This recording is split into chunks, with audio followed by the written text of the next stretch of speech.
Captain मदनले हामीलाई सहयोग गर्नै पर्छ।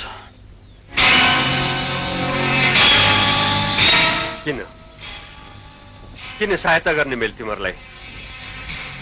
अच्छा, मन्त्री बन्न मन लाग्यो, प्रधानमन्त्री बन्न मन लाग्यो, आलिशान बंगला बनाएर विदेशी दारू पिएर ऐशो र आराम के साथ जिन्दगी गुजार्न मन लाग्यो? बहुत राम्रो, बहुत राम्रो। आजसम्म यो गाउँ और गरीबहरूको बस्तीमा बसेर उनीहरूले उमारेको ढिँडो और रोटी खाएर घर घरमा गएर मागेर यस्तो भिखारीको हालतमा हिँडिरहेछौ। लेकिन भोलि सत्तामा पुग्ने बित्तिकै तिमीहरूको शरीरमा बेस कीमती कपडाहरू झल्किने छन्, तिमीहरूको कम्पाउन्डमा महँगा महँगा गाडीहरू टल्किने छन्। त्यस बखत यो गाउँ और गाउँलेहरूलाई बिर्सिने छौ तिमीहरू और सत्ताको लागि आफू आफूमा काटाकाट गर्नेछौ, कुर्सीको लागि दुनियाँको सामु नाङ्गो नाच देखाउनेछौ और 7 पुस्ता उतार्ने सम्पत्ति जोड्नेतिर लाग्नेछौ। कोही शक छैन, कोही शक छैन। यसैको लागि हो सब धोखाधडी। अरे आज जो यो तिमीहरू गाउँ और गरीबको नाम लिँदैछौ, यो त तिमीहरूको गन्दा राजनीतिक चालबाजी हो, जनता ठग्ने मन्त्र। बहुत दिन लाग्छ मलाई यो राजनीति। के तिमीहरूको यही ख्वाब पूरा गर्नको लागि म गोली चलाऊ, दुनियाँको छोराछोरीलाई शहीद बनाऊ? तिमीहरू जस्ताकै लहै लहैमा लागेर आज मेरो घर पनि उजाड भएको छ।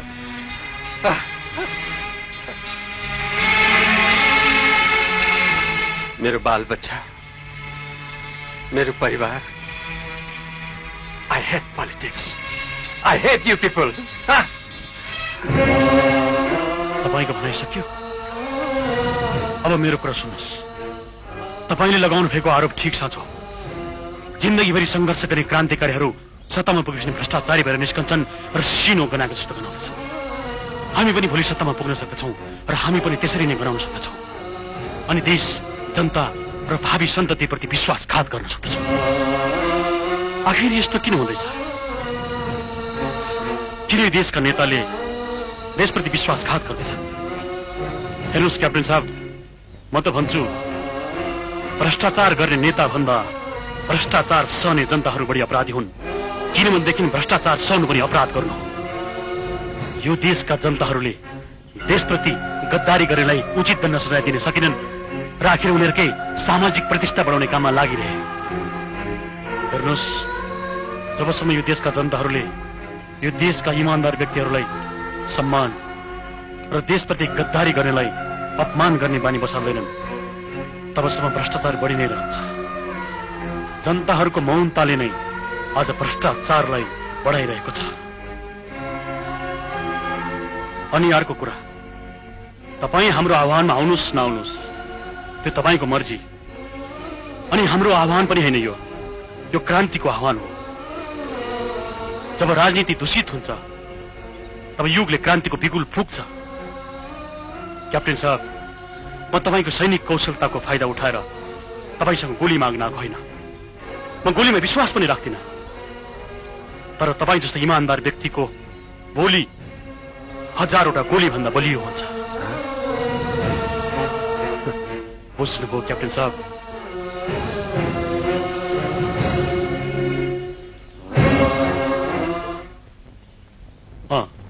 बाइ द वे क्याप्टेन साहब, तपाईको बाबाले बर्माको लागि लडाईँ लड्नुभयो, तपाईले हिन्दुस्तानको लागि धेरैपल्ट लडिसक्नुभयो। अब आफ्नो देशको लागि लडेर हेर्नुहोस्। यो तपाईको आफन्तहरूको आवाज हो, माटोको आवाज हो। जाउँ। माकान्त बाजे, तपाईलाई यहाँका सबके सब गाउँलेले मुखिया मारेका छन्। ठीक, यो गाउँको हर आदमीको हर समस्यालाई आजसम्म तपाईले नै समाधान गर्दै आउनु भएको छ।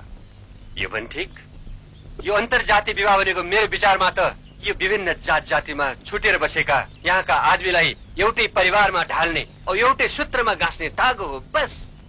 मेरो पिता पुर्खा बाउ बाजे कसैले नगरेको